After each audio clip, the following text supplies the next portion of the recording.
The presentation of a lecturer is a genre that has a structure well-defined and generally presents to the audience his her curriculum. Usually it is an easy task, not in this case. Professor Gayatri Chakravorty Spivak is indeed one of the most prestigious personalities in humanities, a scholar who has changed the boundaries of different disciplines and has created new spaces for research. Her work and her publications are well known to anyone who has also marginally an interest in literature, culture, and philosophy. So I don't have to say that Gayatri Chakravorty Spivak is university professor at Columbia University in New York City, where she is a founding member of the Institute for Comparative Literature and Society, or that one of her most recent awards is the Kyoto Prize in Arts and Literature, which she received last year. And of course, I don't have to say that with her translation of and introduction to Jacques Derrida de la Grammatologie, she has given a fundamental contribution to introduce deconstruction and to create post-colonial studies. And again, I hardly have to remind you of the titles of her books. In other words, Essays in Cultural Politics of 1987, A Critique of Post-Colonialism toward the History of the Vanishing Present of 1999, Death of a Discipline, a book of 2003, Other Asias, 2005, and Aesthetic Education in the Era of Globalization, 2012, to mention only few of them. And again, her work as a translator, for example, of Mashveta Debi is universally recognized. But all these things are just an outline for a life and career of an intellectual, in the sense that Gramsci used this word. And in this sense, she has changed our way of understanding not only philosophy and literature, but also our contemporary world. So, thank you, Professor Spivak, and please join me in welcoming Professor Gayatri Spivak. The reason why I am very grateful to be asked here is because I know that you folks, certainly the people who run the many institutes here based on translation, do not, the many institutes themselves actually give evidence of this, do not think that translation is one thing. And that particular conviction is what allies me to them. And this is why I'm pleased and honored to be asked back. Translation is not one thing. Now, I want to begin by explaining my title slightly. Because I am, of course, as you kindly mentioned, I'm a translator. I'm not just someone who talks about translation, okay? Now, therefore, since I am deeply committed to theorizing as a practice, I move into theory very happily, and I would like to quote something at you before I explain the title, which is, and I will give a prize to anybody who has read what I haven't yet, what I'm going to cite. This is a footnote from Kant. On the common saying, in English translation, this may be true in theory, but it does not apply in practice, Kant writes. And he is actually responding to the eminent mathematician and writer Abraham Gotthelf Kästner, 1719, you've read him? You have? 1719 to 1800, lived a long life. Gedanken über das Unvermögen der Schriftsteller, Empörungen zu bewirken. Thoughts on the instability of writers to produce rebellion. Thoughts on the inability, not instability, inability of writers to produce rebellion. You understand the whole theory practice thing. You just write, you can't do anything. You know, so therefore, now who remembers Kästner today? Who has read Kästner? Nobody, not in my audiences. I asked also mathematics majors at Columbia, which is a good university. They read a lot of stuff. Nobody reads Kästner. You know, nobody reads Kästner. And yet people, rightly or wrongly, I don't think altogether rightly, are still tangling with Kant's writings on world governance in order to think through how the world can be governed today. And so the Kant writes to Kästner to show that indeed theorizing is an activity and it can indeed, unless, I mean, whether you believe in this or not, if you're practicing something, you are in fact also inscribing in your work a theory which perhaps others can read. If you have the prejudice of being against theory, you won't read it. But the others can read you to see what kind of theory you are leaning on or producing. So that's why I want to tell you, repeat some things that you in the litotic mode, I hope there are enough people here to recognize that I can't say that I'm only a very well-known person, etc., is a Litotes, that's the name of the figure, but where you say by saying I cannot say. So therefore, I'm going to repeat some of that, right? So it's not only Derrida, but also Mahashita Devi. In other words, my native language, which is not a minority language at all, but, you know, nice Sanskritic language which came into its modern form at the end of the 11th century. It's a good language. So but translating your mother tongue in fiction is very different from translating from one foreign language to another. Learned English as a foreign language. I went to a Bengali medium school and we do not speak English at home. Super educated people, but anybody who knows Bengalis knows that we are so deeply westernized that we only use our mother tongue. So therefore we write. This has something to do with the history of imperialism. The British came in first there and they were not a government, right? So people have written about this. They didn't quite know because the real imperialists were the Ottomans. These people didn't know how to be imperialists. They learned soon. So therefore in the cultural field, the way they treated us was a little bit different, the Bengalis. And so we became westernized in this peculiar way, resembling the West in some way, in the way in which Goethe thought the Germans resembled the Renaissance, and indeed, beyond the Renaissance, the Greeks.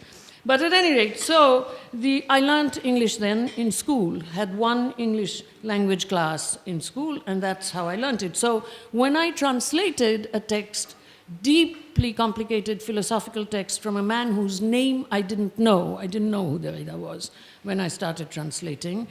From French, which I knew really not well, and into English, which was indeed my first foreign language.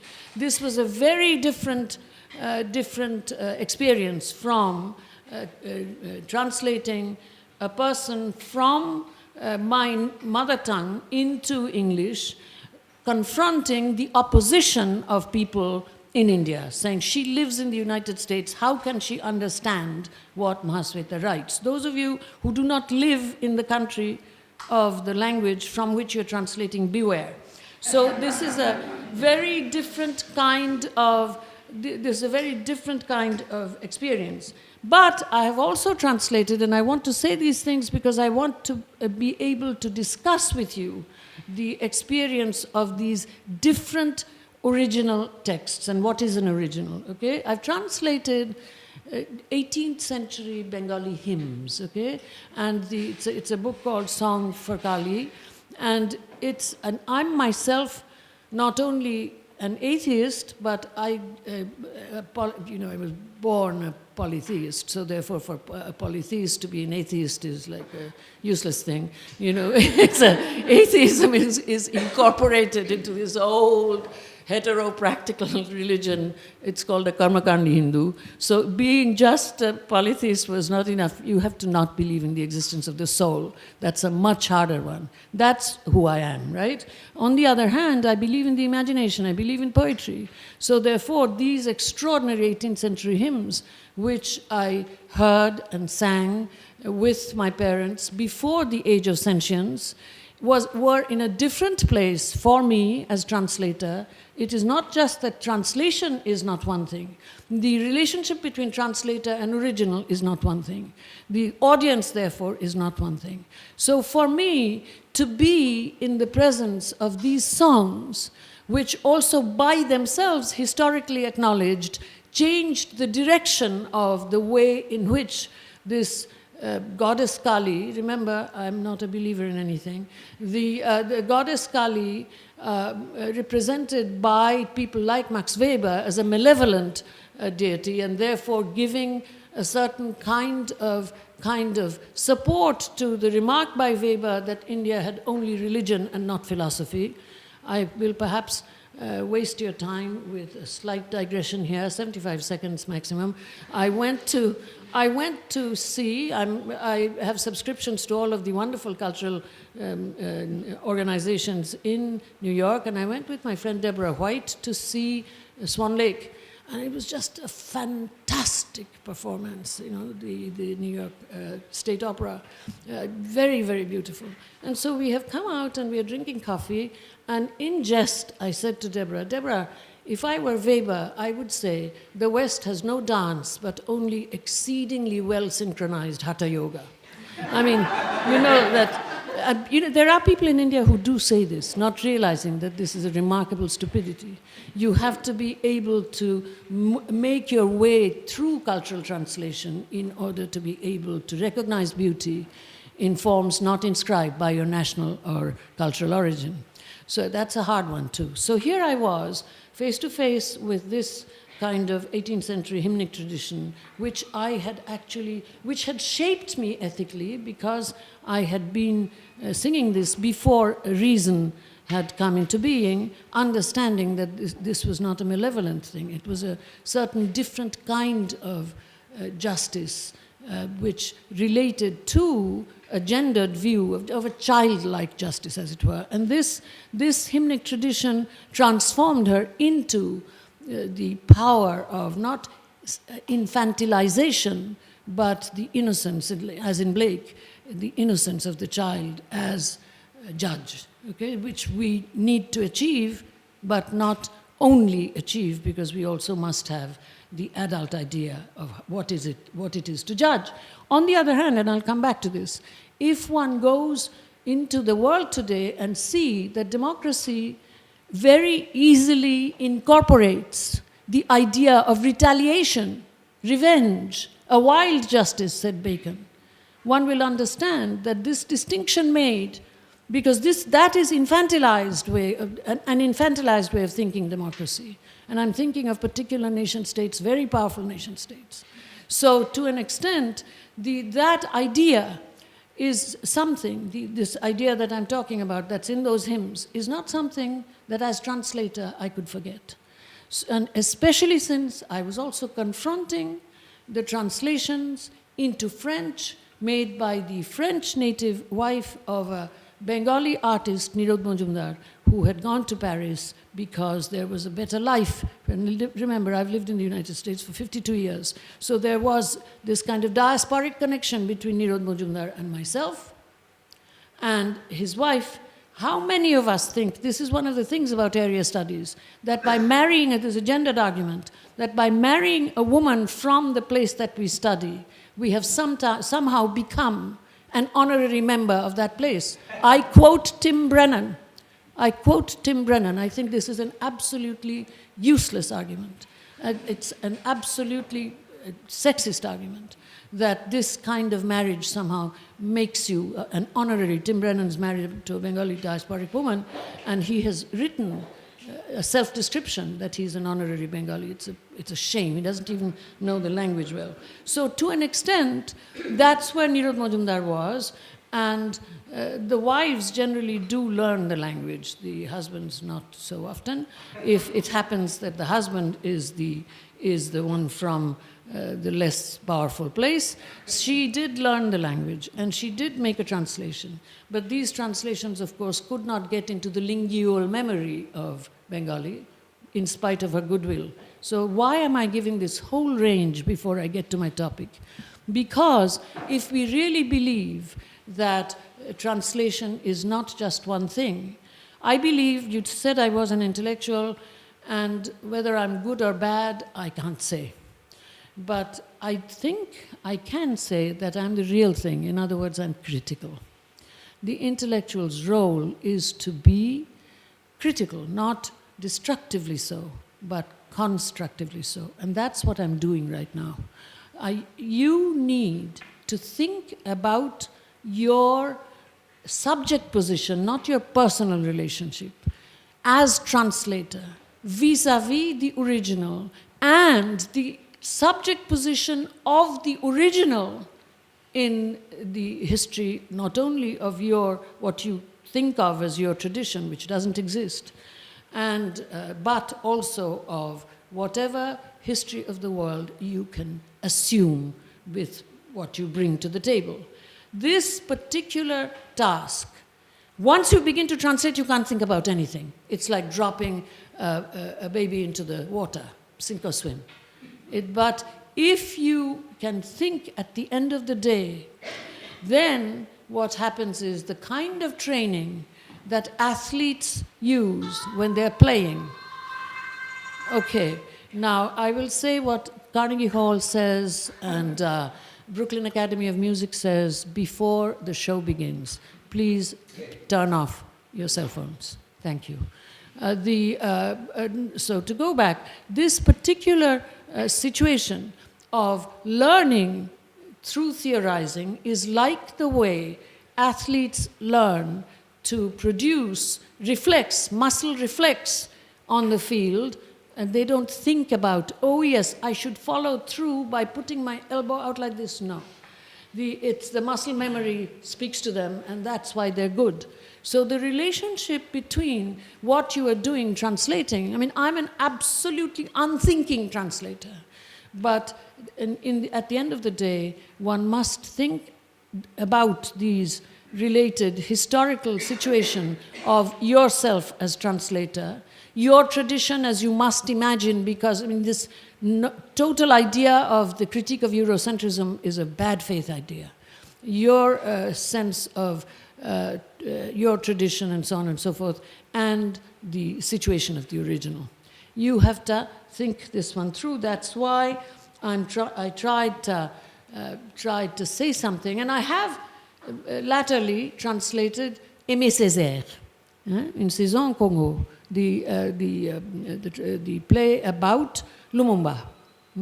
And that one has overturned me in terms of my own history as someone who was alive during, and precocious I was, so I was, in fact, I remember and I'm aware, and I was adolescence, first generation, growing up post-colonially, Indian independence, the 1947. Now, to understand how the hopes of negotiated independence were destroyed, how decolonization became the name of an ironic failure because of the absence of the practice of freedom, except in one class. That particular idea comes so vividly with an extraordinary man like Lumumba, who had nothing more than a secondary education and were called by the Belgians an évolué. This is just one of those extraordinary pieces of injustice in the world. So to an extent, translating Aimé Césaire, I have understood so much about my own history and the international post-coloniality of Pan-Africanism, not Homi Bhabha and Gayatri Spivak and Edward Said talking about themselves in the United States, that this is this also should be recorded here. How did I knew all of this, I'd read about negritude, but how was it that I came to it? Through translating, the most intimate act of reading. So I present my credentials as a translator here on the table because the idea of the importance of theorizing in judging the relationship between translator, translated, original, tradition, and so on, and not just taking advantage of the benevolence of the big translation industries, nor to think that translation is an unquestioned good. You see, that's the role of the critical voice of the intellectual, to assume and to start from the idea that translation is an unquestioned good because it is now wanted is not where we should begin. And if we can ask this question, then our practice will be strong. It's not, critique does not destroy work. Critique builds strong work. It is in that conviction that I begin. Now, as I said, I would start with an explanation of the title. From Birbhum. Now, where does Birbhum come in here? Birbhum is a so-called one of the two most backward, this is the word used by the government, and therefore very famous urban radicals translate it and call them pichhiye pada. I think that's a deplorable word. It's our problem. This is much older than colonial anything. The caste Hindus, in fact, kept these people, landless illiterate now, the so-called scheduled castes and scheduled tribes, we kept these people separated from intellectual labor, punished them for any sign of intellectual labor because they were not all created stupid, as we assumed, punished them, bred them up for manual labor and obedience. Now, cognitively damaged people, for cognitively damaged millennially, they should not be called backward. The word doesn't matter. What I call them is obohelito, neglected, but it's more than that, actually.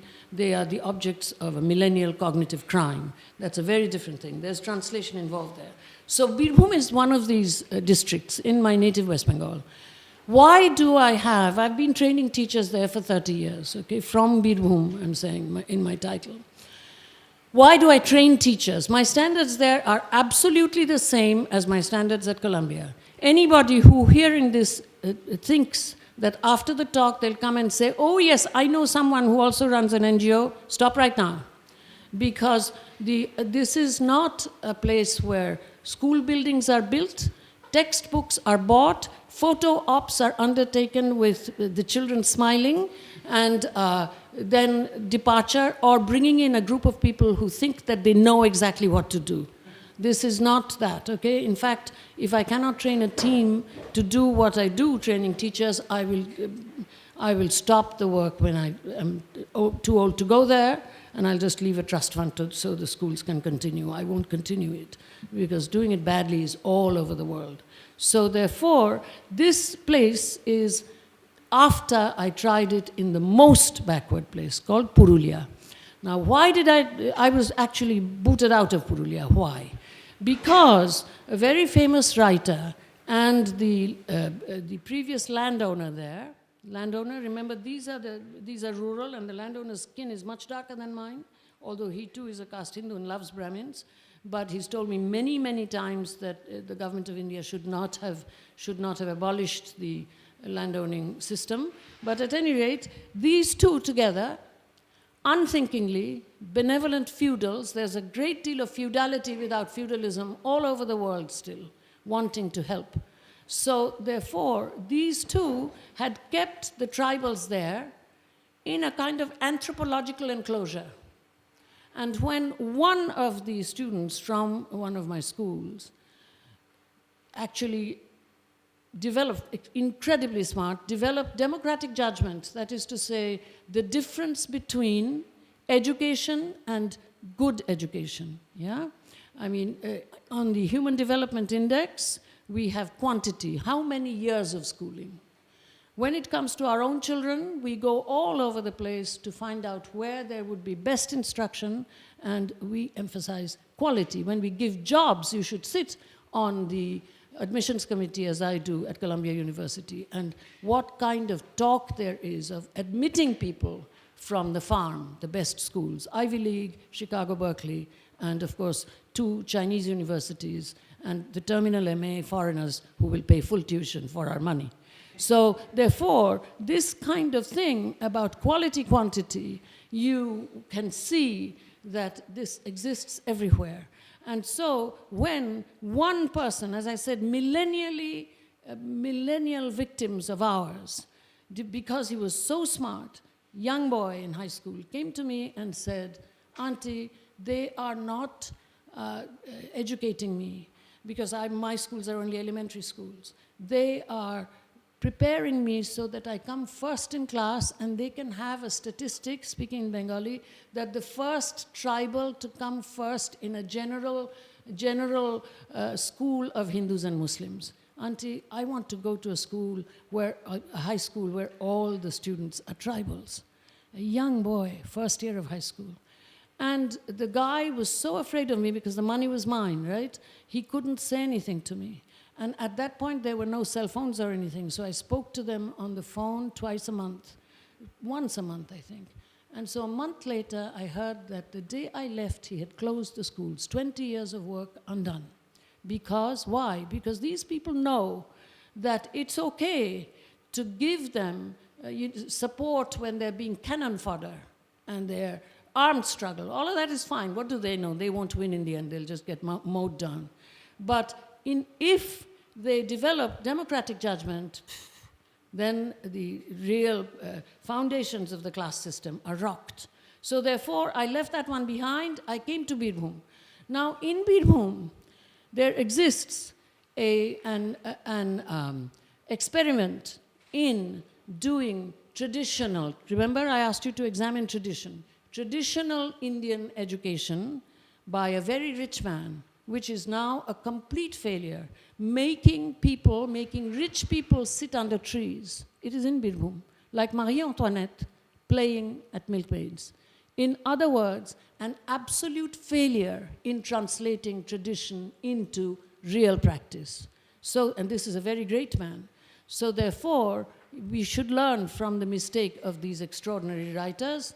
That's not where my schools are. My schools are on the border of the next state, which is supposedly a tribal state. That's another story. Inability of translating tradition into practice without the practice of freedom, without the practice of theorizing, without the kind of education that teaches democratic judgment to small children, not through talking at them as I'm talking at you, but through trying to devise a philosophy of education which will become the instrument of translation.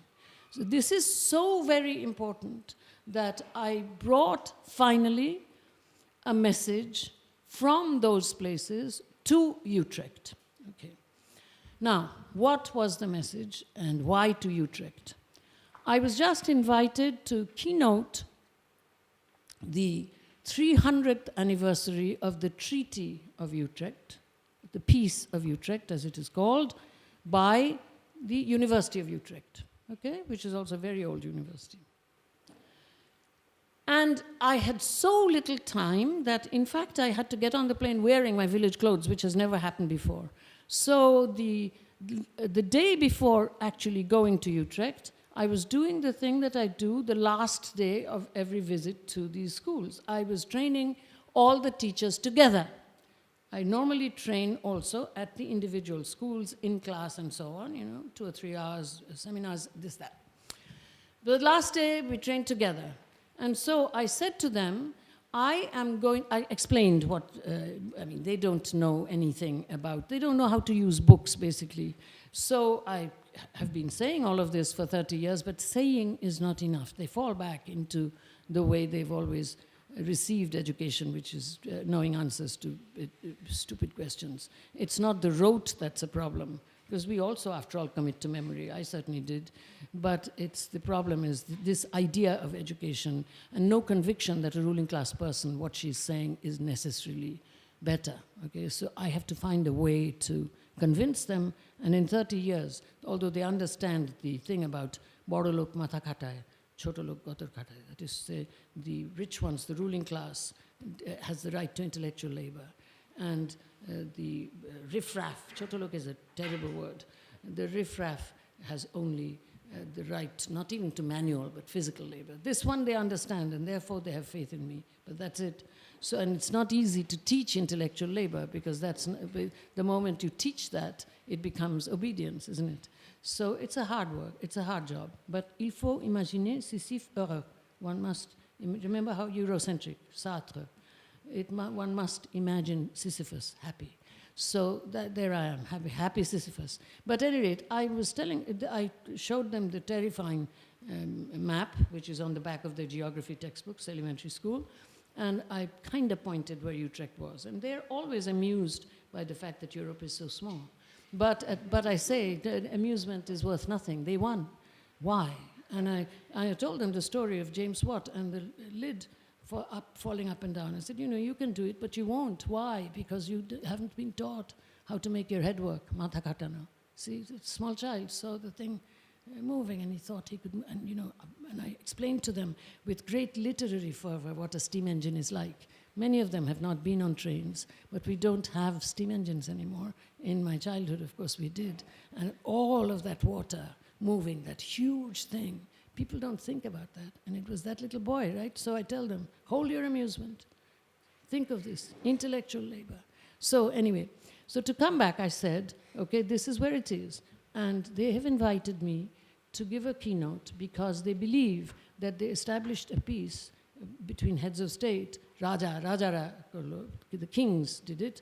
And so, therefore, speaking of course in Bengali, therefore they believe that a peace was established so that they could go on the way that I've spoken to you about Europe winning, all right?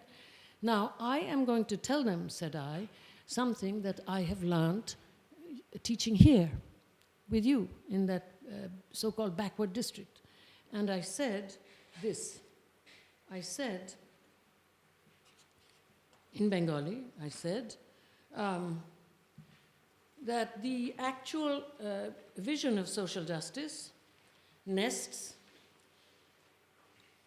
builds itself on its own indefinite continuation, because every generation is born, okay, for the elementary school children. The actual vision of social justice, it's a sad moment, I'm just telling what the vision of social justice is, but perhaps.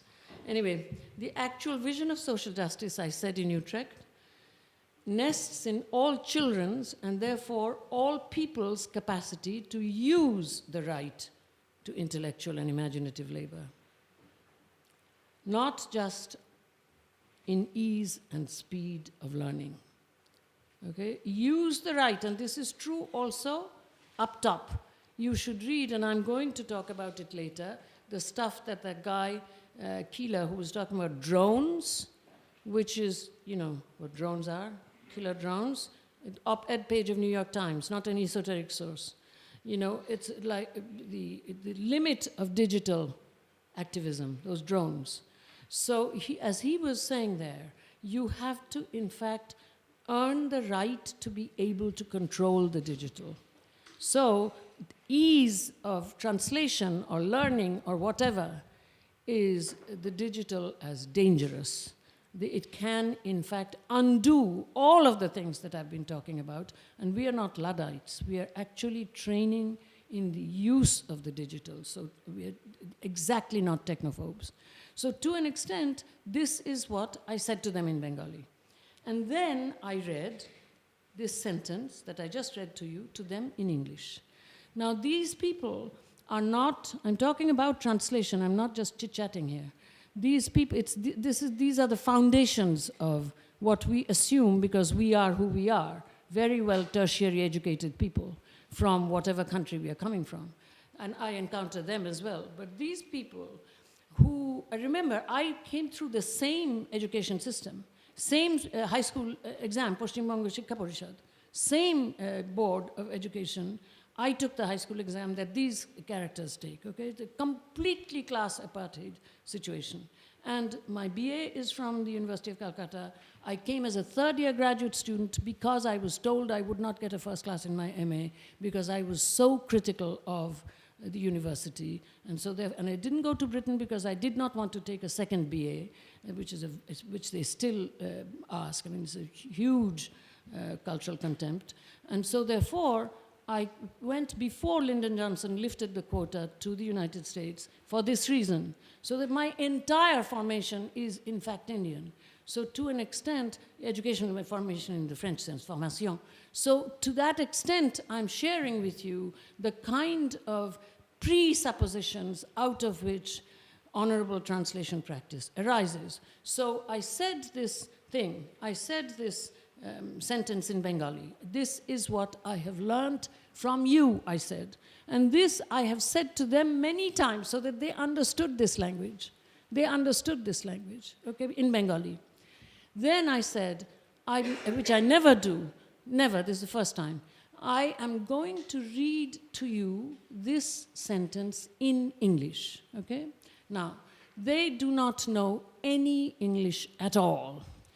Although English is required, and I say to them that you need to really know it in order to move into the mainstream, and very good textbooks are being produced in the teaching of English in elementary schools by, no doubt, people who have taken probably master's degrees in TESL, Teaching of English as a Second Language, at Sussex, or Ashley said she went to Edinburgh. There are these good schools all over the place, which basically in Britain, but there are some in the United States as well. And why Britain? Another historical story. At any rate, teaching of English as a second language, they've taken these courses. So they've written textbooks that are excellent. But it's not a question of textbooks.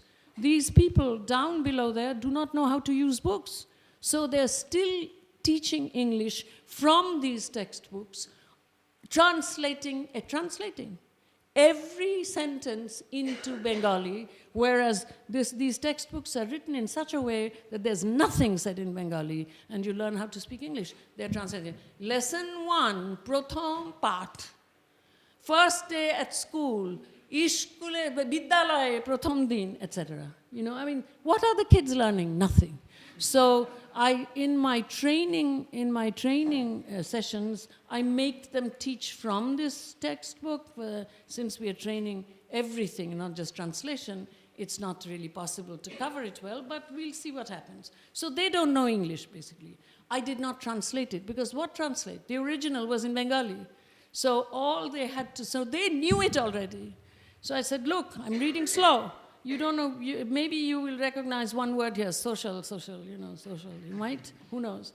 But at any rate, remember, what I'm reading is exactly what I said to you a minute ago in Bengali. Now, what is that situation as translation? It is because I want to illustrate this, that I want to go, if I can, I haven't used up my time at all. If I can go to the PowerPoint, I will talk about it. I'll tell you what the PowerPoint is, just in case I don't get there. The PowerPoint is an installation by a Spanish artist called Jesus Palomino. I don't know him, and I didn't know his work either. But he wrote me saying that he had been in my audience when I was speaking in Arizona about a borderless world, because, as some of you might know, Arizona, because of its position against so-called illegal, undocumented, sans-papiers immigrants, has become a kind of military state, vigilante state in the United States, where I, as a green card holder and looking Hispanic, was in fact treated with a good deal of aggression. So I was giving this talk there, and I had apparently, he was taking notes, and I had apparently said, and I don't remember that I said it, creative inquiry, preparing an educated electorate with the will to social justice, don't turn it on, with the will to social justice rather than simply self-interest. Apparently, I had said this, okay? Except he had taken his notes in Spanish, and he had mistranslated a word. That is to say, he put it, and this is an installation in Barcelona at MACBA.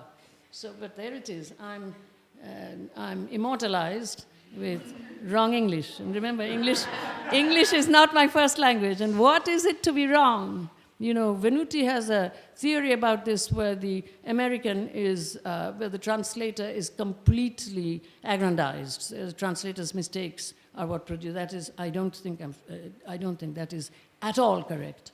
But anyway, this is what he actually writes. Creative inquiry, preparing an educated electorate with the will of social justice. Rather, not will to, but will of. Will of social justice rather than simply self-interest. So I will actually show my email exchange with him where I don't tell him anything about the problem in translation, because putting the correct word in there, just as with these people in Birbhum, there would have been nothing to be gained by painstakingly translating the English into Bengali that they would understand, because they already understood it. They were not on the cusp of translatability because of lack of preparation. So in a certain sense, they're in a better place than you. But on the other hand, in another sense, they're in a worse place than you. And your responsibility comes in understanding this as a kind of literary example, because it is literary, although I'm just talking about it. It needs imagination. And then this artist, who had the access to the best Catalan museum, and who's in there already, and he sent it to me by email, he has this error in translation, but to him also, to actually point out the correct translation will do nothing. So this is why I want to inhabit a place where we are at the boundaries of translatability. Emilia Apter has written a really rather powerful book recently. You'll see that I blurbed it. The blurb is a kind of book review, where she talks about how to do things with the untranslatable. That's an exact quote from J.L. Austin, the theorist of the performative. How to do things with words, right? And so Emily picks up the idea of how to do things with the untranslatable. And so I begin in this way, broaching the learning to translate from the place of, it's not just saying, oh, English can't catch this in my native language. There is this, my native language. There are many things in English that your native language can't catch, by the way. You know, I am a teacher of English. It's a wonderful language. That thing comes from an inferiority complex. Of course, that is the untranslatable. That's why there are languages. So that's nothing interesting. That's a banal thing to say. That, you know, this is in my native language. You won't know. It's a black thing. You won't understand. It's a T-shirt, which is voting blocks philosophy, not democratic. So that kind of untranslatability, I know, but English can't do it. It simply shows you don't know English well enough. But for example, in my language, Bengali, I can't translate absent thee from Felicity a while, line from Hamlet. So what? It proves that Bengali is worse than English, or English is worse than Bengali? No. So this is not, it's not a kind of competition. My native language is always better. You see, that is that sort of mother tongue essentialism which comes out of a feeling of inferiority because no one else is paying any attention to you. But this particular translation problem, between two European languages, English and Spanish, of and to, this is a very different thing. I'll come to it. And this other one, where they know the meaning first, but they cannot understand my English articulation, which I learned, and the idea I learned from being with them. That is also another kind of thing. Okay, so this is, I've taken a good long time simply because I wanted to make myself as clear as possible. Now I will go to say that globality, and this is my response to Professor Arduini Stefano's introductory remarks. Globality is not multilingual. Globality is only, I mean, remember, the globe is not something we can perceive, and I've made you read that thing. If you walk from here all down the globe so that you come back to this place, you will never fall off the side of a globe. So that to an extent, the that's where you know that your empirical statements about your mother tongue are not necessarily so-called objectively correct, because your empirical experience will tell you again and again, as old Thomas Friedman wrote, that the world is flat, because you can walk it. But so empirical experience, if you're strong enough, you can walk it. You can walk it, you can bicycle it, you can take trains, you can get a boat, it's flat. But the globe is therefore something that we digitally manipulate, and the globe is not accessible to experience.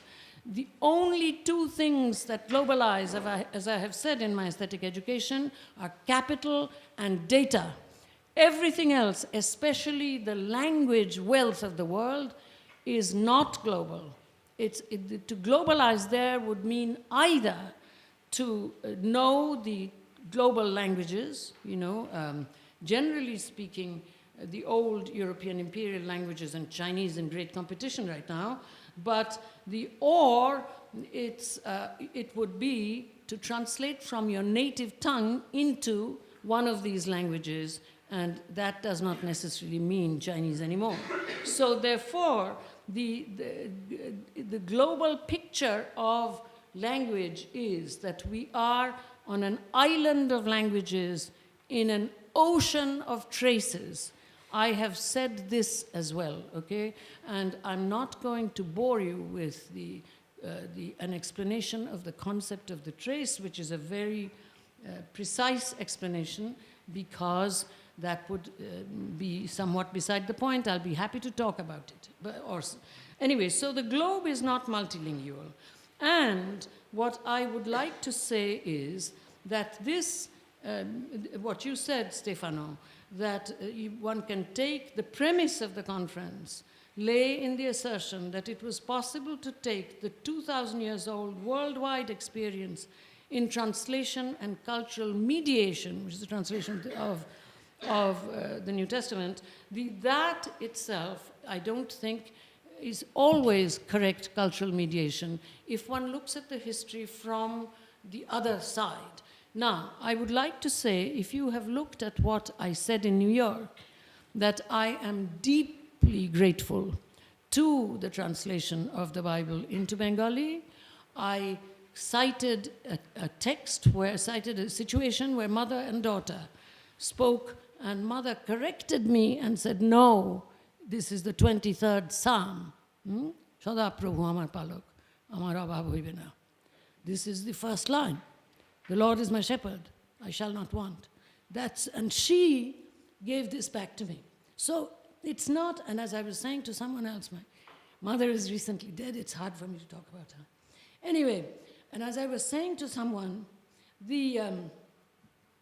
I went because my parents were very smart, to a school where my teachers were Christianized Aboriginals and untouchables, because my parents knew that the way they would teach would be unbelievably strong, because they had never been allowed, even the untouchables, the caste Hindus wouldn't touch them.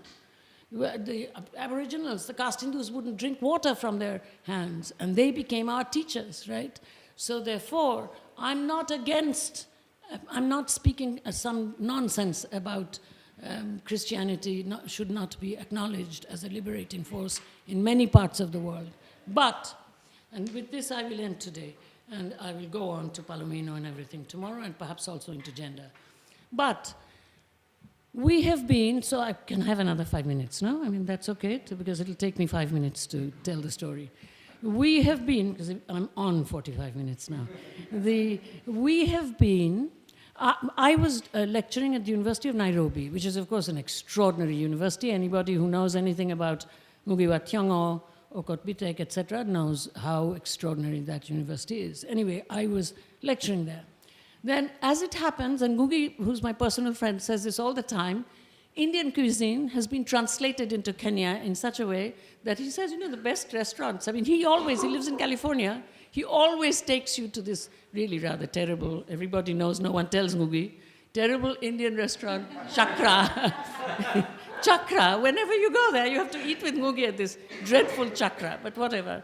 So let's get back to the story. So I've just lectured, and after my lecture, I'm being taken to this Indian restaurant, okay?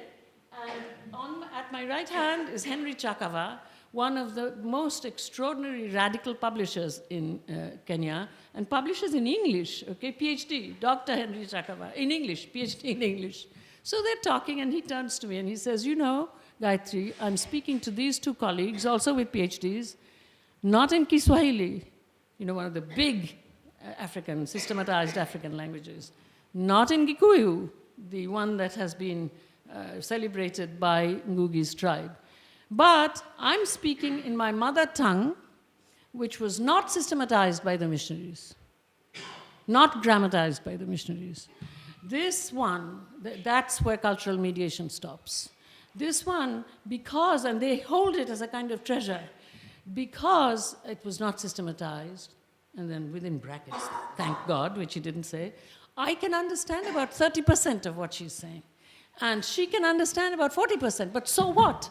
The latest theories say that, you know, any effort at understanding is a curveball. You know, so to an extent, it shows the fault lines of the conviction of faith in mere reason, Kant's fourth kind of reason, die bloße Vernunft, the fourth critique, right? Religion, we're talking about cultural mediation. Religion within the boundaries of mere reason. That's Kant's fourth critique, where he really shows the problem. So therefore, then what did I say? The moment Henry said this, I realized that yes, indeed, that's what I saw in the Aboriginal areas. They were speaking not their own language anymore. History had taken it away. They were speaking varieties of Gaudiya Prakrit, Sanskrit Creole, and they were going from one habitation to another. It was different. I saw in Algeria, when I was active there before the feast came in, from one village to another, spoken Arabic was different, and so on. So I went and I said to Henry, we are going, you see, I'm working with a university called Kwara State, which is a very new university, a state university in Nigeria. I have my friend Abiola Irele there as provost of the humanities, a man of real vision. I said to Biola as well, Biola, see, this is a small university. It can't compete with Ibadan and the imperial universities, Ibadan and Nairobi and Ghana, Legon, and so on and so forth. But as a small university for a rural community dependent upon the governor's bounty, if he's from the same political party, it doesn't have any standing, but it will have to have IT. You use the digital. We are going to do a database of all the unsystematized mother tongues of Africa. Now that's coming from the other side of this cultural mediation. And the moment I said this, there was such enthusiasm. And who fought us? The linguists, the colonial discipline. And that doesn't mean they're white or anything. Black linguists and at the university. And the anthropologists, colonial discipline. Because the only way to do it is interviewing the community. And I said, no. Because Simon Gikandi, who's the editor of the PMLA, teaches at Princeton, he speaks in this kind of a mother tongue as well. He told us, when we told him we were doing this, he was blown away. He says, yes, I'm with you. And he said that if you follow the track of these unsystematized languages, you can go all the way from the top of East Africa, all the way down to the south, also down another way. In other words, they're not endangered languages. They're survivor languages, in spite of cultural mediation. So if you start looking, and what we are going to try to do is go directly from orality to digitality. And I'll take you into another secret. It's very hard to get money for this, because most of the big foundations think that Africa should only be given, and I mentioned Gates, I mentioned IBM, I mentioned Sloan, and Carnegie is only with tertiary education. They think that Africa should be given clean water, HIV/AIDS help, and so on. They will not listen to this kind of nonsense from Africa. So, unsystematized languages, etc. So therefore, I wanted to question that statement, and I think that statement becomes stronger if one takes into account the fact that in our world, the view from the other side, which is also being entertained by super educated people, Henry Chakravarty, Gayatri Spivak, Simon Gikandi, Abiola Irele, these people are not idiots. But now, so therefore, you can, super educated as you are, also, you don't have to become primitivists and say, oh, we'll wait for the ones who were oppressed to tell us what to do. That is the kind of Christianity that I do not share, that suffering has made them so pure that they can know what they should want. Then let's burn the universities, including institutes like this one.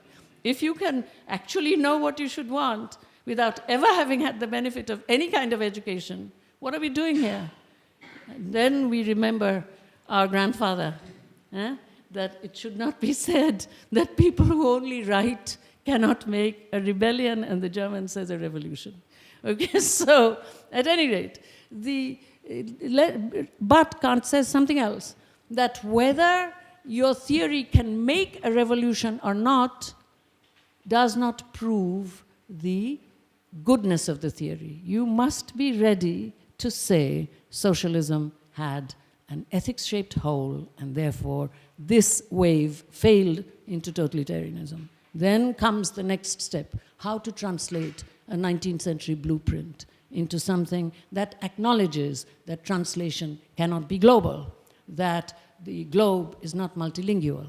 And so this is where I will end. Let me make a very short summary so that you don't lose the points. What I said first was the idea of the use of queer theory as an instrument in making an argument rather than a contained sector of critical work, which I talked about.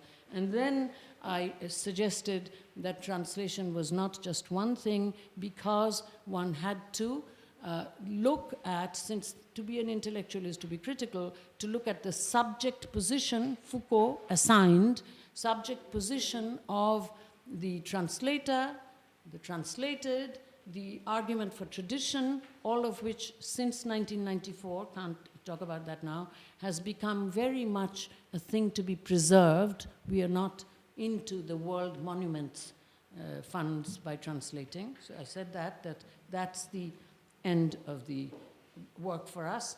And then I took some time to talk about the project in Birbhum and Purulia, the two most neglected states in my native state of West Bengal.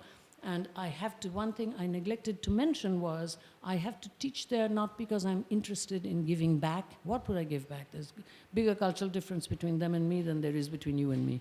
But because that's the language I know best. Bengali is the language I know best. I certainly know it better than English. If you put me in southern Mississippi or Yorkshire, I wouldn't be able to teach regional children in the local language, whereas I can in those areas. So that's what told me I knew Bengali better than English, because I'd always thought, gee whiz, I do every theorizing in English.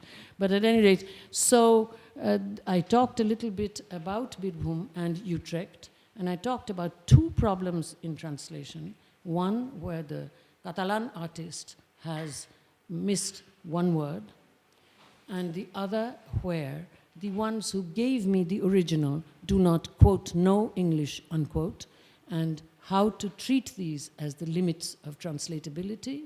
And finally, I said something about looking at the other side of the 2,000-year-old cultural mediation practiced by the translation of the New Testament. And this is where I want to begin tomorrow, perhaps with Palomino. Okay? Thank you so very much. Thank you.